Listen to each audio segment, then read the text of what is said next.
మిర్యాలగూడ డివిజన్లో జిల్లా ఎస్పీ గారి ఆదేశాల మేరకు అధికారులందరూ కూడా ఈ పీడిఎస్ రైస్ ఆక్రమణాన్ని అరికట్టే క్రమంలో వేరువేరు సంఘటనల్లో మిర్యాలగూడ రూరల్ పోలీస్ స్టేషన్ లిమిట్స్లో ఒకటి, నాగార్జున సాగర్ పిఎస్ లిమిట్స్లో ఒకటి, ఒక inter state PDS transporter illegal transporters గ్యాంగ్ని ఒకటి పట్టుకోవటం జరిగింది. వీరి వద్ద నుంచి ఒక లారీ, 2 బొలెరో వాహనాలతో పాటు 80 క్వింటాల పీడిఎస్ రైస్ స్వాధీనం చేసుకోవటం అయింది. దీంట్లో మొదటగా మిర్యాలగూడ రూరల్ పోలీస్ స్టేషన్ లిమిట్స్లో Miryalaguda rural SI Lakshmaiah, Miryalaguda rural SI Prasad గారి ఆధ్వర్యంలో వీళ్ళు పెట్రోలింగ్ నిర్వహిస్తుండగా వీళ్ళకి దాచేపల్లికి చెందినటువంటి మందపాటి నరేందర్, చంద్రశేఖర్, అమ్మోరు, తర్వాత అప్పారావు అనేటటువంటి 4 ఈ పీడిఎస్ రైస్ స్మగ్లర్లు ఒక లారీ, బొలెరో వాహనాల ద్వారా ఇక్కడి నుంచి కలెక్ట్ చేసుకొని ఆంధ్రప్రదేశ్కి, అంటే ముందు ఇక్కడి నుంచి వీళ్ళు దాచేపల్లి తీసుకెళ్తారు. దాచేపల్లిలో అక్కడ లోకల్లో కలెక్ట్ చేసినవి ఇక్కడి నుంచి తీసుకెళ్ళినవి ఇక్కడి నుంచి కాకినాడ పోర్టుకి ట్రాన్స్పోర్ట్ చేస్తున్నారనేది మాకు ఇప్పటివరకు వీళ్ళ దగ్గర నుంచి వచ్చినట్టు ఇన్ఫర్మేషను. అదేవిధంగా ఈ నాగార్జున సాగర్ పోలీస్ స్టేషన్ లిమిట్స్లో దొరికినటువంటి వాహనము, దీంట్లో నెమలి నాగిరెడ్డి, తర్వాత నారాయణ, వీళ్ళందరూ కూడా రెంటే చింతల వాళ్ళు. ఈ రెంట చింతల నుంచి వాళ్ళు ఇక్కడ మన ఏరియాలో రైస్ కలెక్ట్ చేసుకొని రెంట చింతల నుంచి అక్కడ లోకల్లో కలెక్ట్ చేసుకున్న రైస్ తోటి వీటిని తక్కువ ధరలకి ఇక్కడ కొని పైకి ట్రాన్స్పోర్ట్ చేయడం జరుగుతూ ఉంది.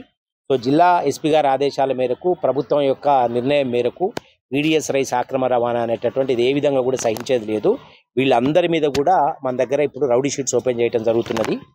ఇదే విధంగా మాకు ఈ క్రమంలోనే ఈ 2 నేరాలను మేము విచారించే క్రమంలోనే వీటిలో గతంలో పాత నేరస్తులు కొంతమంది ఇన్వాల్వ్ అయినట్టు మాకు సమాచారం ఉంది.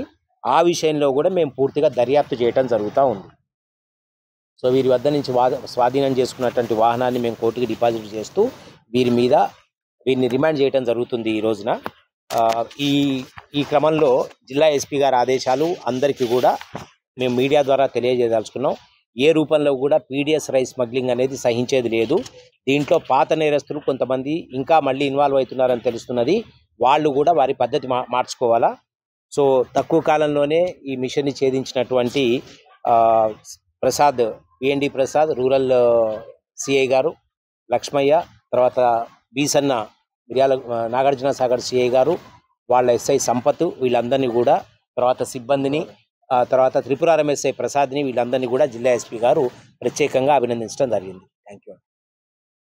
అమ్మోరి మీద, ఇద్దరి మీద కూడా కేసులు ఉన్నాయి. వీళ్ళ మీద వాడపల్లి పోలీస్ స్టేషన్లో 2021లో, తర్వాత పాలకీడు పోలీస్ స్టేషన్లో ఉన్నాయి. ఈ చంద్రశేఖర్ అనే అతని మీద 2024లో మీ అందరికీ తెలుసు, అప్పట్లో హుజూర్ నగర్కి సంబంధించినటువంటి ఒక పీడిఎస్ రైస్ కేసులో అక్కడ ఒక డీలర్ మీద, తర్వాత ఒక డీటీ గారి మీద అప్పుడు ఒక కేసు చేయటం జరిగింది. దాంట్లో చంద్రశేఖర్ కూడా నిందితుడు. దీంట్లో వీరి ఆర్గనైజర్స్ ఎవరైతే ఉన్నారో వీళ్ళని ఆర్గనైజ్ చేయించే వాళ్ళు, మేము గుర్తించిన వాళ్ళు, వాళ్ళ మీద పూర్తి విచారణ జరిపిన తర్వాత దాన్ని బట్టి వాళ్ళ మీద ఉన్న నేరం యొక్క దాని గ్రావిటీని బట్టి పీడీ యాక్ట్కి కూడా ఖచ్చితంగా ప్రపోజల్స్ చేస్తాం. రౌడీ షీట్స్ ఓపెన్ చేయడం జరుగుతున్నది. మిగతా వీళ్ళని ఎవరు ఆర్గనైజ్ చేస్తున్నారు, వీళ్ళతో చేయించేది ఎవరో పూర్తి విచారణ తర్వాత తెలుస్తుంది.